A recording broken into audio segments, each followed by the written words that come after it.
Shalom Bapak Ibu Saudara yang dikasihi Tuhan. Selamat beribadah di dalam ibadah online GKPB Masa Depan Cerah Tulung Agung. Kita bersyukur kalau Tuhan masih memberikan kita kesempatan untuk beribadah sampai saat ini. Kita bersyukur buat semua penyertaan, perlindungan, dan berkat-berkat Tuhan yang sudah kita terima sampai saat ini.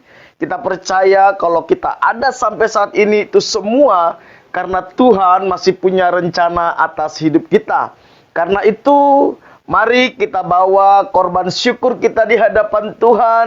Kita hampiri hadirat Tuhan. Kita masuk dalam hadirat Tuhan. Kita nikmati hadirat Tuhan. Kita bawa hidup kita sebagai persembahan yang hidup, kudus, dan berkenan kepada Tuhan.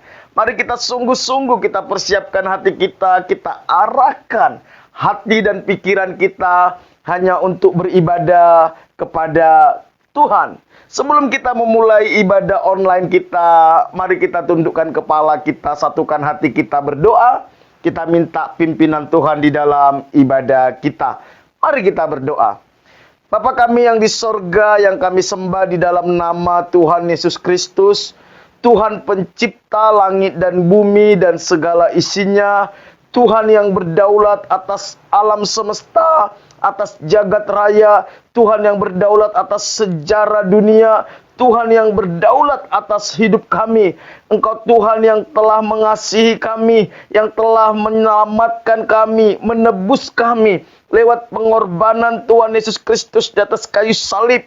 Engkau Tuhan yang terus membawa kami masuk ke dalam rencana kekal-Mu. Terpujilah nama-Mu Tuhan, dikuduskanlah nama-Mu. Datanglah kerajaan-Mu, jadilah kehendak-Mu dalam hidup kami seperti di sorga. Hari ini kami bawa hidup kami sebagai korban persembahan yang hidup, kudus dan berkenan kepada Tuhan.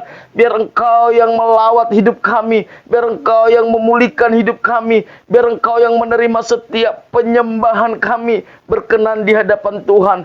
Terima kasih Bapa, dimanapun anak-anak-Mu yang mengikuti ibadah online ini, lawat hidup mereka, pulihkan hidup mereka Tuhan. Bawa kami masuk dalam hadirat-Mu. Terpujilah nama-Mu. Kami siap menyembah Engkau. Dalam nama Tuhan Yesus kami berdoa kepada Bapa di sorga.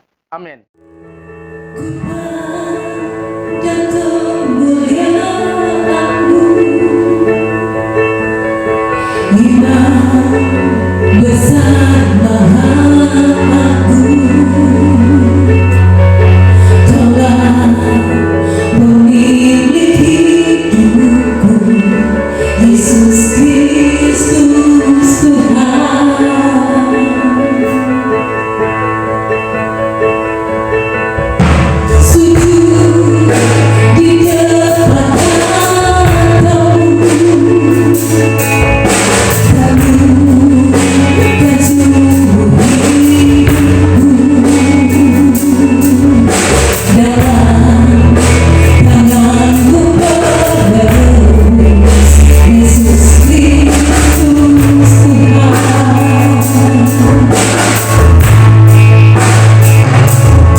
Kami tidak akan pernah takut menghadapi apapun juga,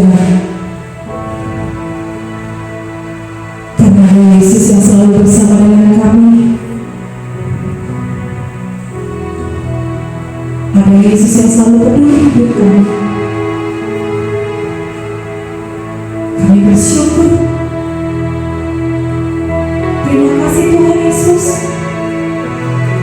Hanya Engkau Yesus menolong hidup kami.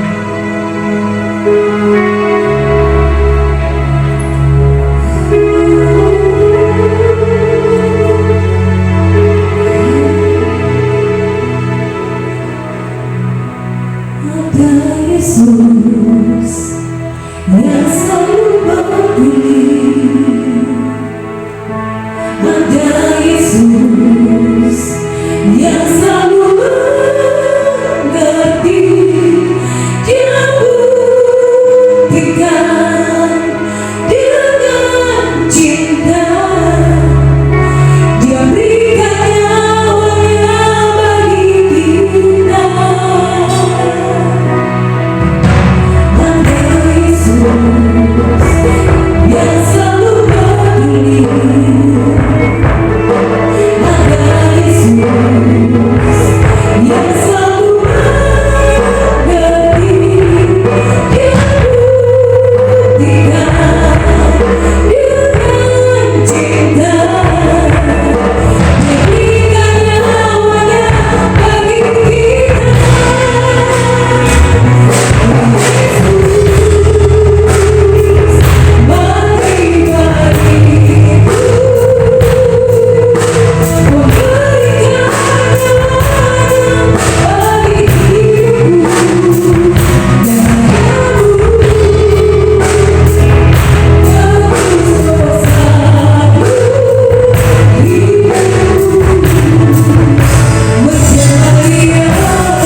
membuat hidup kami berarti. Yesus menjadikan hidup kami menjadi baru. Tenanglah jiwaku,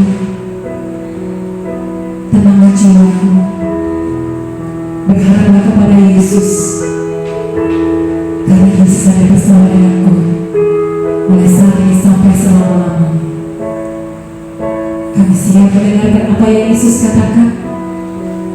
Berbicara di dalam hati kami masing-masing. Dalam nama Tuhan Yesus. Haleluya. Amin.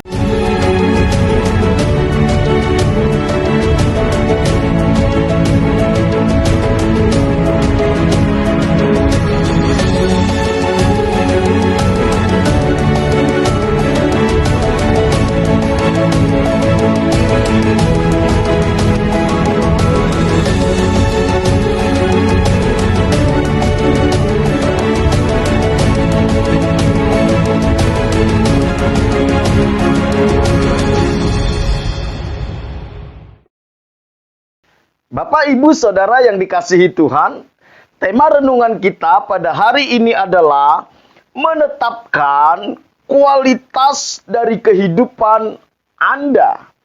Menetapkan kualitas dari kehidupan Anda. Saya mau mengajak kita membaca Alkitab kita dari Amsal pasal 22 ayat 29. Amsal 22 ayat 29. Saya akan bacakan bagi kita semua. Pernahkah engkau melihat orang yang cakap dalam pekerjaannya? Di hadapan raja-raja ia akan berdiri, bukan di hadapan orang-orang yang hina. Sekali lagi saya bacakan bagi kita. Pernahkah engkau melihat orang yang cakap dalam pekerjaannya? Di hadapan raja-raja ia akan berdiri, bukan di hadapan orang-orang yang hina.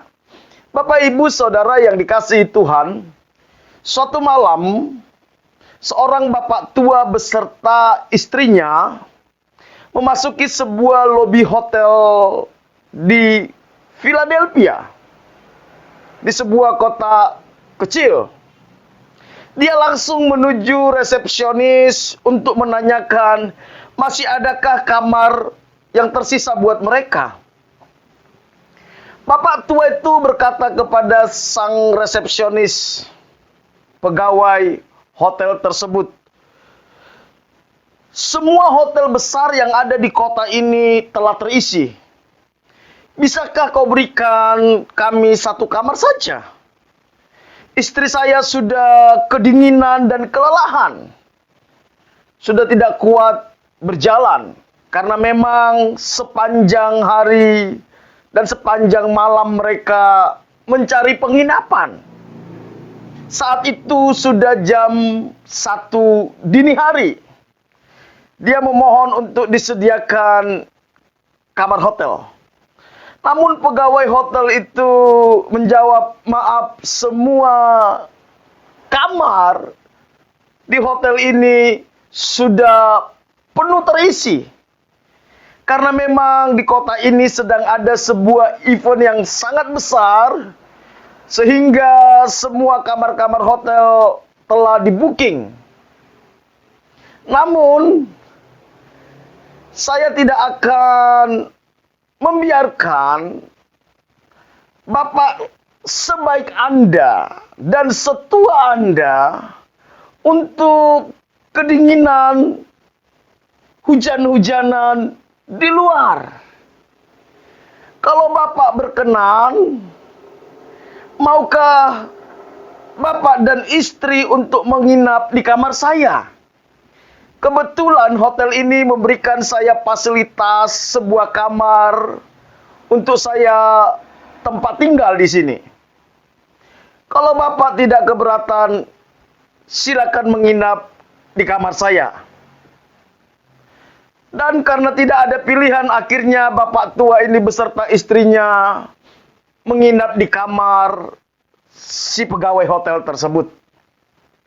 Besok paginya, ketika ia ingin membayar tagihan hotel, pria tua itu berkata kepada sang pegawai, "Kamulah orang yang seharusnya menjadi bos hotel terbesar di Amerika. Karena kamu melakukan pekerjaanmu dengan hati yang tulus, serta mampu melayani orang lain dengan maksimal. Mungkin suatu hari saya akan membangunkan satu hotel untukmu." Mendengar perkataan bapak tua itu, sang pegawai hotel hanya tersenyum atas sanjungan, atas pujian dari bapak tersebut, dan dia berusaha untuk melupakan sanjungan tersebut. Karena menurut dia hanyalah pegawai biasa yang sedang bekerja di sebuah hotel kecil.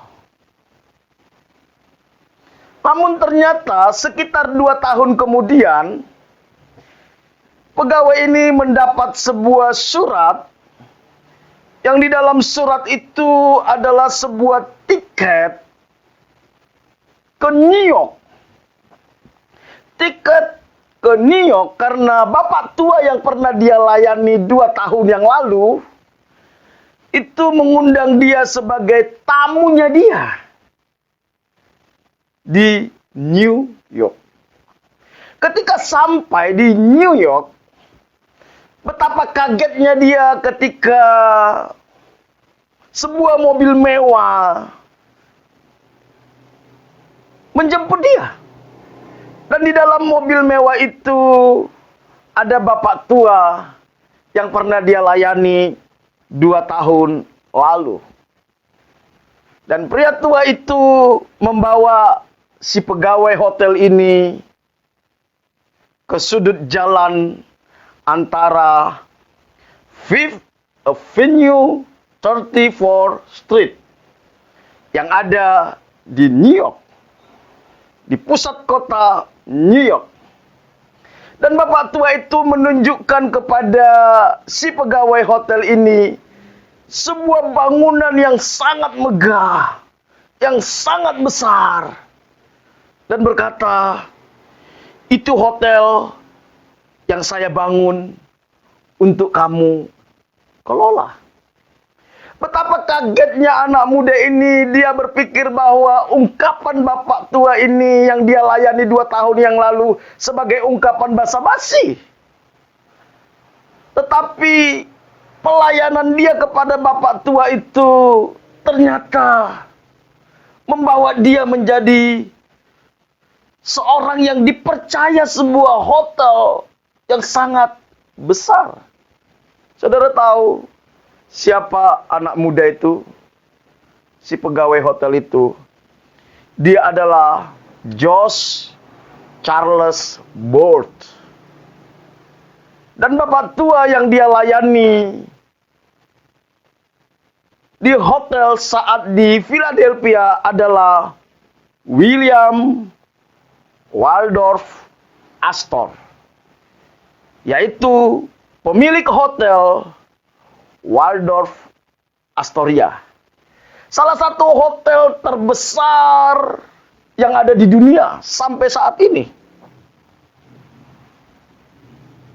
Ketulusan hatinya dan kesungguhannya melayani bapak tua ini membuka jalan bagi dia untuk mendapat sebuah kepercayaan, mengelola sebuah hotel yang sangat terkenal di dunia. Bapak, Ibu, Saudara yang dikasihi Tuhan, kualitas seseorang cepat atau lambat akan terlihat. Kalau kita memiliki kualitas unggul, maka waktu akan membawa kita menjadi orang yang dibutuhkan oleh orang lain, yang bisa berdampak dan bermanfaat bagi banyak orang. Namun kalau kita punya kualitas yang rendahan, maka orang tersebut tidak akan pernah melihat perkara-perkara besar dalam hidupnya. Tidak akan pernah. Kualitas hidup kita lah yang akan menentukan kita akan dibawa kemana. Karena itu penting kita untuk menetapkan kualitas kehidupan kita. Kualitas itu akan mengikuti berkat. Bapak, Ibu, Saudara yang dikasihi Tuhan, emas yang murni dibuang kemanapun, orang pasti kejar dan orang pasti cari emas yang murni. Namun batu bata mau dipoles, mau dihias seperti apapun, orang tidak tertarik untuk memilikinya. Orang cuma sekedar ingin melihat. Tetapi emas yang murni, sekalipun dibuang ke dalam sebuah kotoran, orang akan ambil. Karena kualitas emas tersebut. Saudara tahu, untuk bisa menjadi sebuah emas yang murni, itu butuh proses panjang. Dari bongkahan tanah, disisihkan tanahnya, disisihkan zat-zat yang lain, nikelnya, dicampur dengan air nitrat. Ada campuran-campuran. Tetapi yang lebih menarik adalah untuk bisa menemukan sebuah emas murni, dia harus rela dibakar dengan suhu 1064 derajat. Jadi kalau saudara merasakan bahwa kita ini dibakar sedemikian sakitnya, itu sebenarnya Tuhan sedang membentuk kita supaya hidup kita, kualitas hidup kita keluar seperti emas murni. Kalau cuma dibakar dengan 100 derajat, itu hanya menghasilkan air mendidih yang bisa buat kopi. Tetapi kalau ingin menghasilkan sebuah emas murni, dibutuhkan 1064 derajat. Kalau kita lihat di Alkitab, saudara, semua orang-orang yang mau dipakai Tuhan, apakah itu Yusuf, apakah itu Daniel, Sadrak, Mesa, Abednego, apakah itu Musa, apakah itu Daud, semua mereka mengalami proses pemurnian yang sangat berat, panas, saudara. Karena apa? Karena Tuhan ingin memunculkan kualitas hidup kita seperti emas murni. Pentingnya kualitas itu. Bapak, Ibu, Saudara yang dikasihi Tuhan. Di dalam kitab Amsal, pasal 22, ayat 29 yang sudah kita baca tadi. Dikatakan, pernahkah engkau melihat orang yang cakap? Orang yang cakap. Orang yang berkualitas. Alkitab katakan, pernahkah engkau melihat orang yang cakap dalam pekerjaannya? Di hadapan raja-raja, ia akan berdiri. Bukan di hadapan orang-orang hina. Orang yang cakap dalam pekerjaan, orang yang berkualitas, dia akan berdiri di hadapan raja-raja. Kalau saudara ingin diangkat Tuhan, dipromosikan Tuhan, kita harus berkualitas. Kita harus cakap dalam pekerjaan kita. Apa sih cakap itu, saudara? Cakap itu artinya mampu melakukan atau mahir. Kalau bahasa Inggrisnya dikatakan cakap itu diligent atau rajin. Orang yang rajin. Jadi orang yang cakap adalah orang yang menguasai tanggung jawab yang sedang ia kerjakan. Mahir dan rajin dalam menyelesaikan tanggung jawab yang dipercayakan.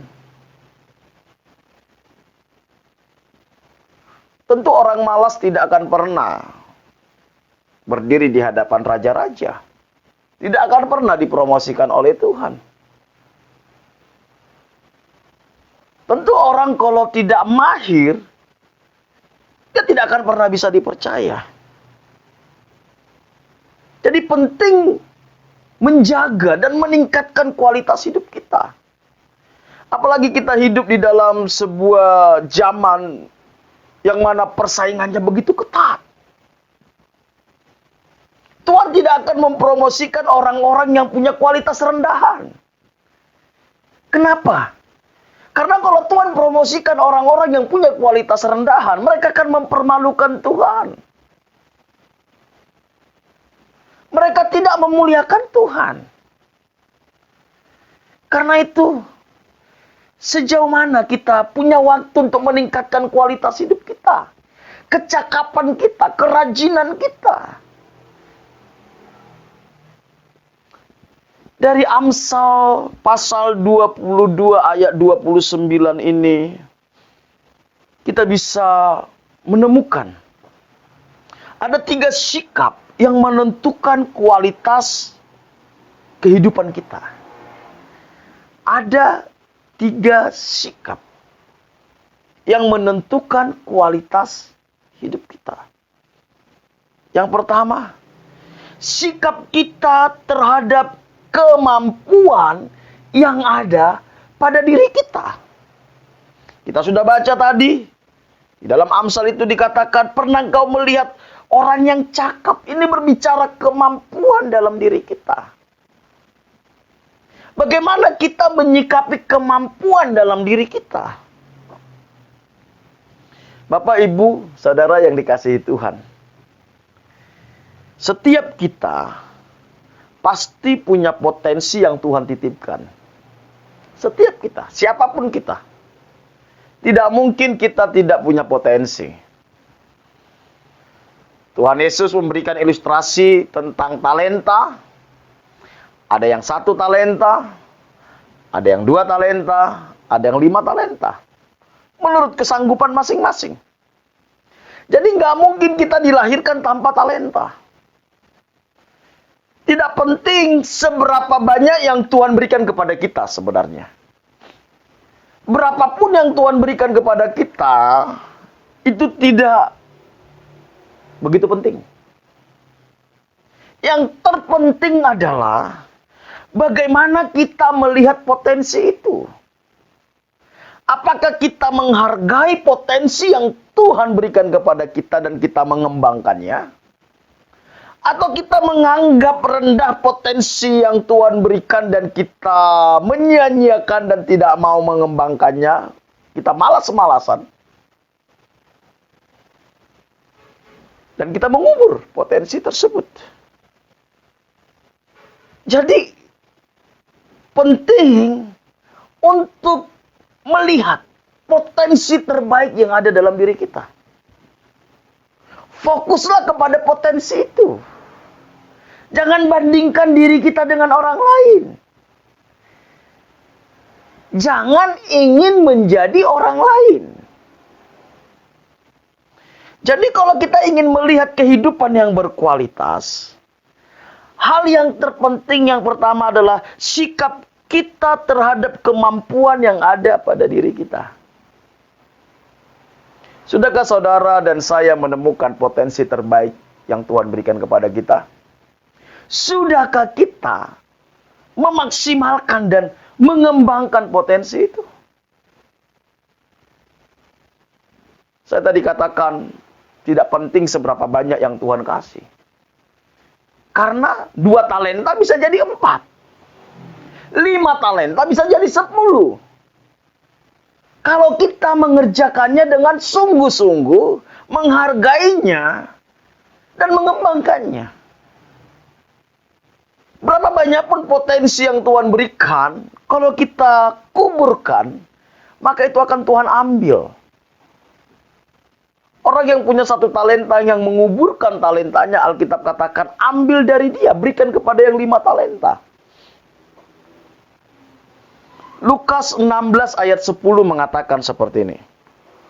Barang siapa setia dalam perkara-perkara kecil, ia setia juga dalam perkara-perkara besar. Dan barang siapa tidak benar dalam perkara-perkara kecil, ia tidak benar juga dalam perkara-perkara besar. Jadi Bapak Ibu Saudara yang dikasihi Tuhan, kalau kita tidak setia mengerjakan apa yang Tuhan percayakan, maka Tuhan tidak akan memberikan yang lebih besar lagi. Tidak akan. Karena Alkitab katakan kalau kita tidak setia dalam perkara kecil, dia tidak akan setia dalam perkara besar. Kalau dia tidak setia, tidak benar dalam perkara kecil, tidak benar dalam perkara besar. Jadi, pentingnya kita menghargai apa yang Tuhan sudah berikan kepada kita.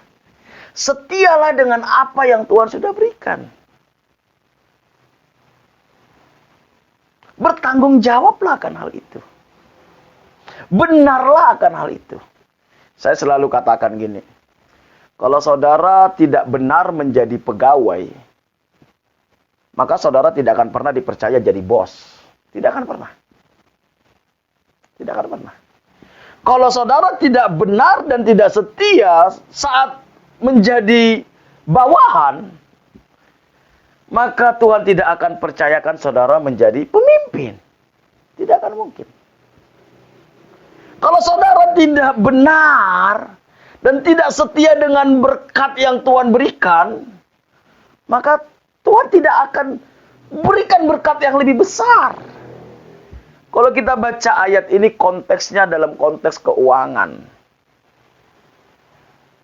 Alkitab katakan kalau kamu tidak benar di dalam mamon yang tidak jujur, bagaimana kamu memperoleh harta yang sesungguhnya? Kalau saudara tidak benar mengelola keuangan, gak mungkin saudara bisa benar mengelola perkara-perkara rohani. Gak mungkin. Gak mungkin. Untuk kita bisa benar dan setia, kita harus menghargai apa potensi yang Tuhan berikan kepada kita. Saudara tidak akan pernah bisa setia, kalau saudara tidak akan pernah bisa benar, kalau saudara tidak menghargai apa yang saudara miliki. Karena itu, bagaimana caranya? Agar kita menentukan kualitas kehidupan kita. Yang pertama, yang harus kita perhatikan adalah sikap kita terhadap kemampuan yang ada pada diri kita. Mari kembangkan terus kemampuan kita. Jangan berhenti belajar. Berhenti belajar itu artinya berhenti bertumbuh. Setialah mengerjakan semuanya itu dengan benar. Lakukanlah dengan benar. Maka kita akan melihat bagaimana Tuhan tambah-tambahkan potensi dalam hidup kita. Yang kedua, yang harus kita sadari adalah sikap kita terhadap tanggung jawab yang kita kerjakan. Tadi potensi yang ada dalam diri kita kembangkan. Yang kedua, tanggung jawab. Tanggung jawab itu kepercayaan. Tanggung jawab sebagai suami. Tanggung jawab sebagai istri. Tanggung jawab sebagai anak. tanggung jawab sebagai karyawan, tanggung jawab sebagai bos. Itu semua tanggung jawab. Ketika Tuhan berikan sesuatu kepada kita, itu semua tanggung jawab. Tanggung jawab terhadap waktu. Tanggung jawab terhadap kesehatan. Bagaimana sikap kita? Apakah kita mau bertanggung jawab atas semuanya itu? Hanya orang yang bertanggung jawablah yang akan melihat kualitas hidupnya yang terus meningkat. Orang yang tidak bertanggung jawab, hidupnya akan seperti itu terus. Matius 25 ayat 23 dikatakan. Matius 25 ayat 23. Maka kata tuannya itu kepadanya, baik sekali perbuatanmu itu, hai hambaku yang baik dan setia. Engkau telah setia memikul tanggung jawab dalam perkara kecil. Aku akan memberikan kepadamu tanggung jawab dalam perkara yang besar. Masuklah dan turutlah dalam kebahagiaan Tuhanmu. Kalau sebagai pelajar, sebagai mahasiswa kita nggak bertanggung jawab, maka Tuhan tidak akan percayakan hal yang lebih besar kepada kita. Kalau sebagai anak, kita nggak bertanggung jawab, bagaimana Tuhan percayakan hal-hal yang lain? Karena itu, mari belajar bertanggung jawab. Hidup ini berbicara tentang tanggung jawab. Kedewasaan seseorang, kualitas seseorang, itu sangat ditentukan tanggung jawab orang tersebut. Dan tanggung jawab orang tersebut akan menentukan kepercayaan yang akan dia terima. George Washington pernah mengatakan seperti ini. 99% dari kegagalan berasal dari orang-orang yang memiliki kebiasaan membuat alasan. Sekali lagi, 99% dari kegagalan berasal dari orang-orang yang memiliki kebiasaan membuat alasan. Membuat alasan itu merupakan cara yang paling mudah untuk lari dari tanggung jawab. Membuat alasan, cara yang paling mudah untuk lari dari tanggung jawab. Jadi kalau saudara pengusaha menemukan ada karyawan yang pintar buat alasan, jangan sekali-sekali mempercayakan tanggung jawab yang besar kepada orang itu. Pasti berantakan. Pasti berantakan. Jadi mari, bagaimana sikap kita terhadap tanggung jawab yang Tuhan percayakan? Bagi saudara yang sudah dipercayakan untuk melayani Tuhan, bagaimana sikap kita? Apakah pelayanan itu bagi kita sekedar hobi?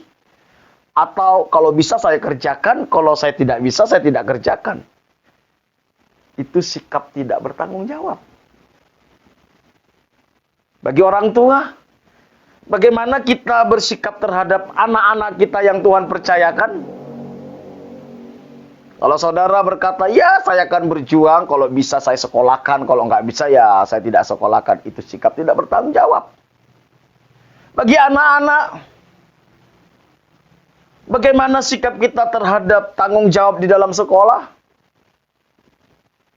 Kalau saudara berkata, saya berusaha belajar, kalau naik syukur, kalau nggak naik, ya gimana lagi?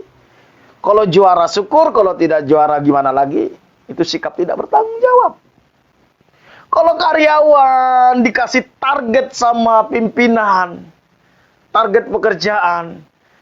Kalau saudara berkata, ya saya akan berusaha kalau bisa syukur, kalau nggak bisa tercapai ya mau gimana lagi. Itu sikap tidak bertanggung jawab. Kepada bos, pemilik perusahaan, bagaimana tanggung jawab kita untuk mensejahterakan karyawan? Kalau kita berkata, ya semampunya lah saya kasih. Yang penting dia cukup. Sementara kita bisa berkelimpahan. Itu sikap tidak bertanggung jawab. Bapak, Ibu, Saudara yang dikasihi Tuhan. Mari kita meningkatkan kualitas hidup kita. Dengan memperhatikan sikap bertanggung jawab. Sikap kita terhadap tanggung jawab yang sedang kita kerjakan. Yang Tuhan percayakan kepada kita. Terhadap kesehatan. Jangan sudah sakit nanti kita teriak-teriak sama Tuhan. Kita bertanya, Tuhan kenapa Tuhan bawa saya, Tuhan izinkan saya sakit? Padahal kita tidak bertanggung jawab atas mulut kita. Semua makanan kita makan. Kita nggak suka olahraga. Sudah sakit, kita malah salahkan Tuhan. Itu sikap tidak bertanggung jawab. Mari kita bangun sikap bertanggung jawab.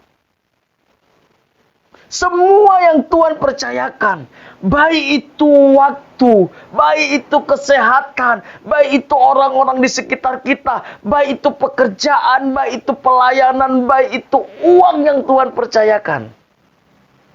Sudahkah kita bertanggung jawab? Ada banyak orang hidup susah, bukan karena dia tidak diberkati, tetapi dia tidak bertanggung jawab dalam mengelola keuangannya. Semua yang dia inginkan dia beli. Dia tidak bertanggung jawab dalam mengelola keuangan yang Tuhan percayakan. Jadi kalau kita lihat, seringkali masalah timbul. Itu karena kurang bertanggung jawab. Les Brown mengatakan seperti ini. Les Brown mengatakan, jika kamu bertanggung jawab terhadap diri sendiri, kamu akan mengembangkan rasa lapar untuk mencapai impianmu. Kenapa orang tidak pernah mencapai impian? Karena dia tidak punya rasa lapar, hasrat untuk mencapai impian itu. Kenapa dia tidak punya hasrat untuk mencapai impian itu? Karena dia tidak bertanggung jawab. Dia hanya ingin hidup di zona nyaman. Memang tanggung jawab itu menanggung banyak risiko. Mengandung banyak risiko tanggung jawab itu. Tetapi hanya orang yang bertanggung jawablah yang memiliki kualitas hidup yang tinggi. Yang terakhir, bagaimana kita menetapkan kualitas hidup kita? Yang ketiga adalah sikap kita terhadap keberhasilan orang lain. Saudara, ini penting. Bagaimana kita bersikap terhadap keberhasilan orang lain? Tidak sedikit orang yang senang melihat orang susah dan susah melihat orang senang. Perhatikan ini.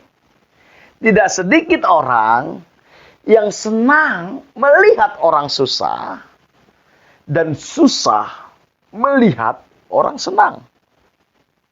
Ini namanya iri hati. Iri hati.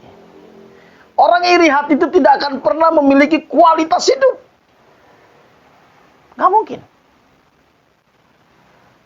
Orang iri hati itu orang yang susah melihat orang senang dan senang melihat orang susah. Banyak orang lebih mudah ibah atau sedih melihat orang yang menderita. Bisa ibah, bisa sedih melihat orang yang menderita. Tetapi tidak mudah untuk bahagia melihat keberhasilan orang lain. Coba, tiba-tiba tetangga saudara punya mobil baru. Mobil mewah lagi. Padahal saudara, pekerjaannya dia saudara tahu biasa-biasa saja. Saudara pasti mulai berpikir, jangan-jangan dia pakai tuyul. Jangan-jangan suaminya korupsi.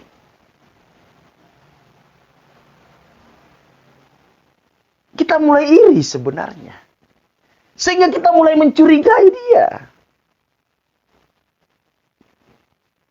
Tapi kalau orang lagi menderita, misalnya kehilangan orang tua, kehilangan suami, kita bisa ibah bersama dengan dia. Tetapi kalau orang lagi bahagia, lagi diberkati, bisakah kita berbahagia ketika melihat orang lain berbahagia? Ketika melihat orang lain diberkati. Atau saudara berkata seperti ini, kok dia yang diberkati Tuhan, kok saya tidak ya? Kok saya tidak ya? Itu iri. Hati-hati dengan sikap iri hati, saudara. Sikap iri hati itu sangat berbahaya. Sangat berbahaya. Yakobus 3 ayat 14-16 mengatakan. Ini ayat terakhir. Yakobus pasal 3 ayat 14-16 mengatakan.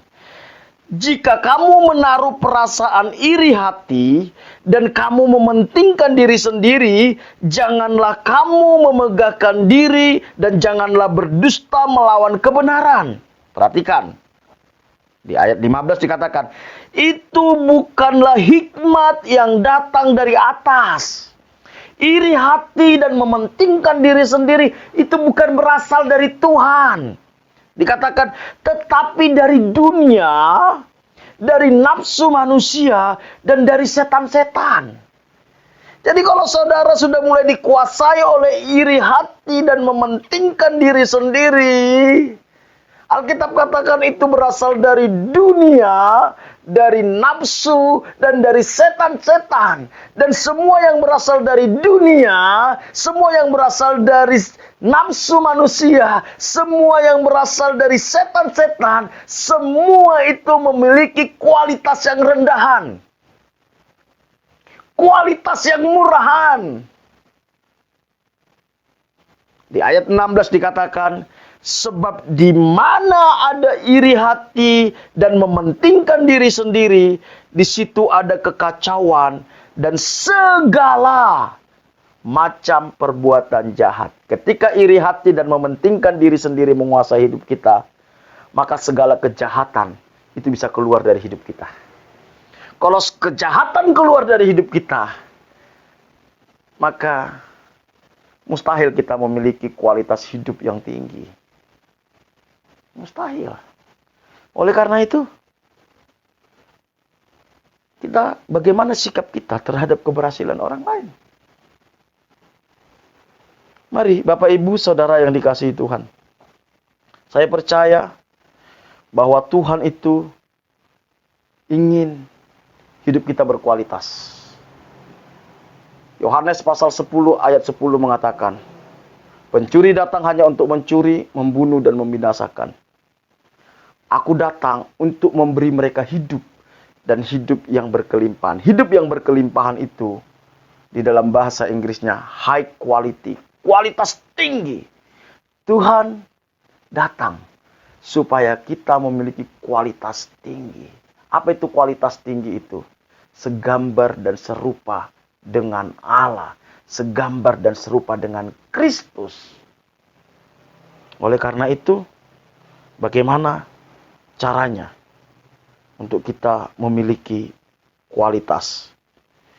Kita harus menjaga, kita harus memperhatikan sikap kita terhadap kemampuan yang ada pada diri kita. Lihat apa yang sudah Tuhan titipkan dalam hidup kita. Perhatikan itu dan kembangkan itu. Hargai itu. Kemampuan itu. Ada potensi, cari sungguh-sungguh. Yang kedua adalah sikap kita terhadap tanggung jawab yang Tuhan sudah, yang kita kerjakan. Ada banyak tanggung jawab yang Tuhan percayakan dalam hidup kita. Tanggung jawab di rumah, tanggung jawab di tempat pekerjaan, tanggung jawab di gereja sebagai anak Tuhan, sebagai pelayan Tuhan. Sudahkah kita melakukan tanggung jawab itu semua dengan sungguh-sungguh? Atau kita hanya melakukannya dengan asal-asalan? Semampu kita.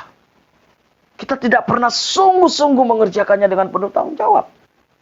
Itu yang membuat hidup kita tidak berkualitas. Itu yang membuat hidup kita sulit untuk naik.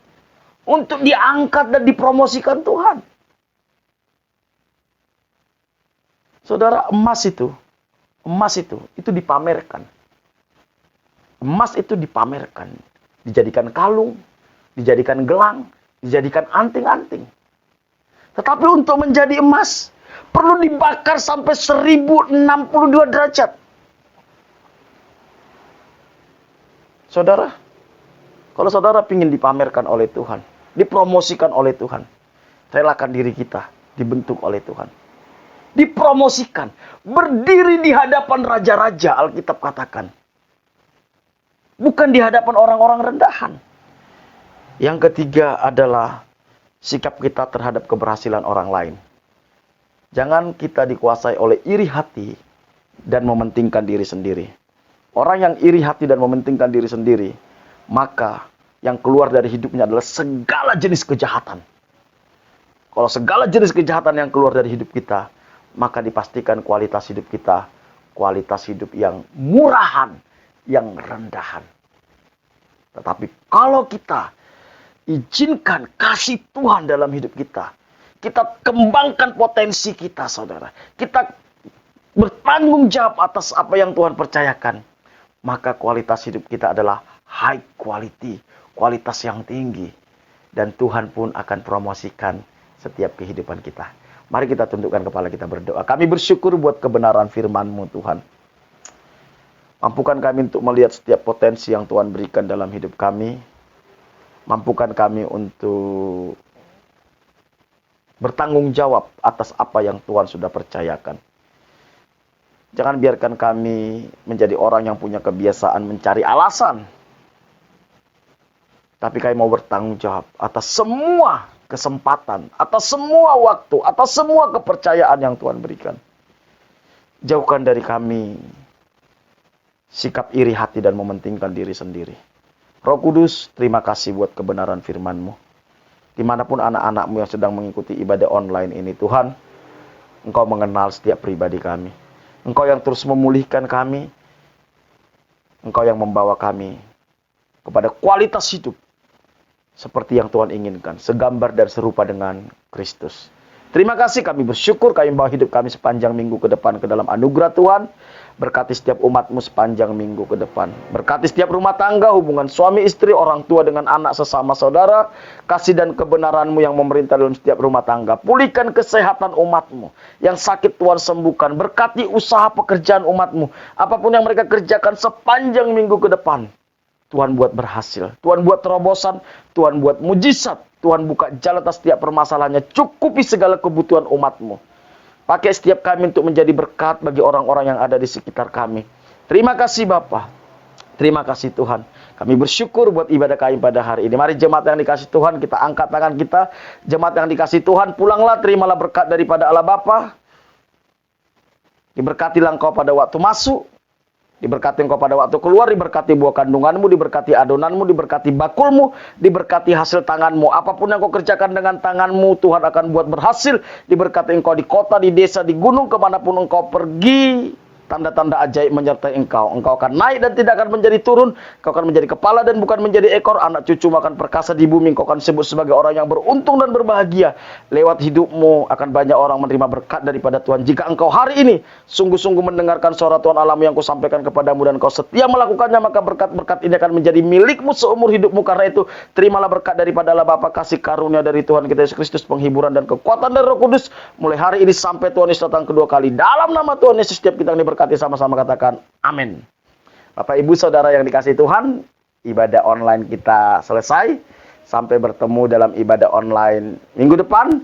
Bagi Bapak Ibu Saudara yang digerakkan Tuhan untuk memberikan persembahan, baik itu persembahan persepuluhan, persembahan syukur, persembahan pembangunan, dan persembahan misi, saudara bisa langsung menghubungi bendahara gereja kita. Tuhan Yesus memberkati kita semua.